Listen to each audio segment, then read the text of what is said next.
It is the jugular vein of modern civilization, a narrow stretch of water just 21 miles wide at its narrowest point. Through this tiny gateway flows the lifeblood of our industrial world, petroleum and natural gas. But in 2026, the unthinkable happened. The shadow war between regional powers and the West finally stepped into the light. Following the commencement of a massive military campaign that shattered the regional status quo, the Strait of Hormuz went dark. Daily transits plummeted from 150 ships to 0. This isn't just a story about geography.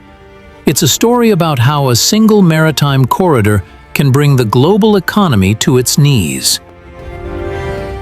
To understand the danger, you have to understand the map. The strait connects the Persian Gulf to the Gulf of Oman. While it looks wide enough on a map, the actual navigable channel is remarkably tight. Under the traffic separation scheme, tankers are funneled into two primary lanes, each only 2 miles wide. They are separated by a tiny 2-mile buffer zone. It's a literal highway on the water, governed by extreme precision. Then there are the islands. 8 major outposts dot these waters. 7 are controlled by Iran, including the highly contentious Abu Musa and the Greater and Lesser Tums.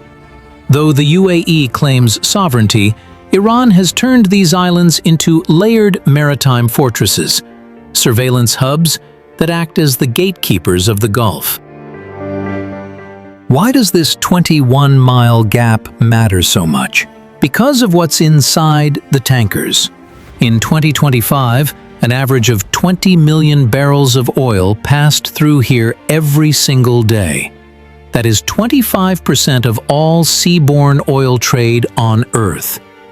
If you're watching this in China, India, Japan, or South Korea, there is an 80% chance the fuel in your car or the energy in your grid came through this exact waterway. But there's a deeper, more structural risk: LNG. Qatar is the world's second-largest LNG exporter. 93% of their gas moves through the strait. Unlike oil, which can sometimes be diverted to pipelines, Qatar's natural gas has no land-based bypass. If the strait closes, the lights in many parts of Asia and Europe don't just flicker, they go out. This isn't the first time the strait has been a battlefield. During the 1980s tanker war, Iran and Iraq targeted over 500 ships. Yet the world moved on. Back then, double-hulled tankers were resilient, and only 2% of traffic was truly disrupted. Everything changed in 1988 with Operation Praying Mantis. After a U.S. frigate struck an Iranian mine, the U.S. Navy launched its largest surface engagement since World War II, sinking Iranian warships and destroying oil platforms. It was a lesson in the limits of conventional power. But in 2026, the rules of engagement were rewritten. February 28, 2026. The Shadow War ended. Operation Epic Fury, a joint U.S.-Israeli campaign, targeted the highest levels of Iranian leadership. The retaliation was immediate. The IRGC declared the strait a closed zone. They threatened to set ablaze any vessel associated with the West. By mid-March, the most critical maritime corridor in the world was a ghost town. Shipping insurance rates skyrocketed 600% in a week. A single voyage now carried a $250,000 war risk premium. For the first time in history, the jugular of the world was severed.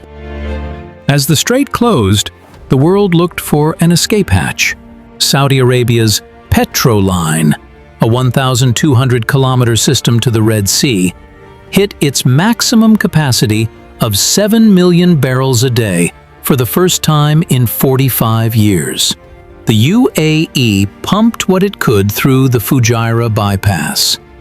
But Iran's own contingency, the Gore-Jask pipeline, proved to be a strategic ghost.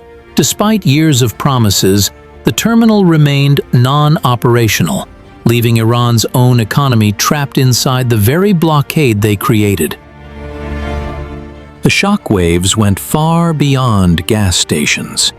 The strait is a vital corridor for fertilizers.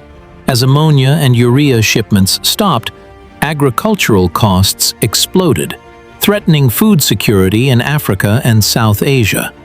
The crisis also revealed a new geopolitical divide.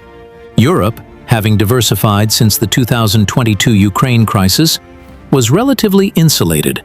But for China and India, who receive 44% of the strait's exports, the blockade was an existential threat. The Strait of Hormuz is more than just a geographic fluke. It is a testament to how fragile our interconnected world truly is. Whether it's through the lessons of the 1980s or the fires of Operation Epic Fury in 2026, one thing is clear. As long as the world runs on hydrocarbons, the power to turn off the global economy will always lie in these narrow, contested waters. The question isn't just, can the strait be closed? It's, what happens to the world when it never fully opens again?